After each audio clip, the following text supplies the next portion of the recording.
This image of the clay pots, by the way, back in Corinthians you had this, where we have this treasure in clay vessels.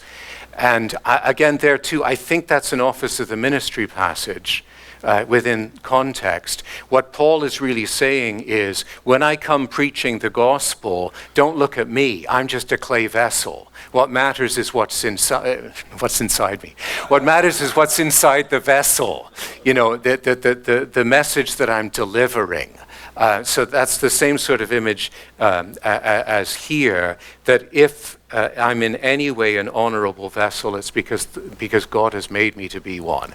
And we sort of picture that by using vestments, that we cover up who I am, so you're not looking at me, you're looking at who God has made me to be. So the first rule of the pastoral ministry is clean the toilet.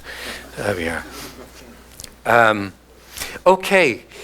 One last thing here, an image where there's no koinoneo stem at all, but as I started out yesterday with Hebrews, saying that the central, let's say the starting point of the communion of saints is that Christ took on our flesh and became common with us. You also get that in 1 Timothy 2. This is good and it is acceptable in the sight of God our Savior, who desires all men to be saved and to come to the knowledge of the truth. For there is one God and there is one mediator between God and men, the man Christ Jesus.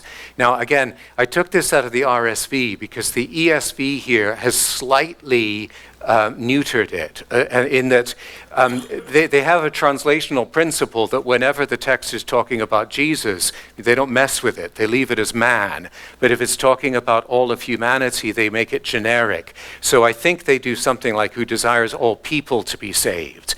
The trouble is when you do that, you lose the connection to the Incarnation here.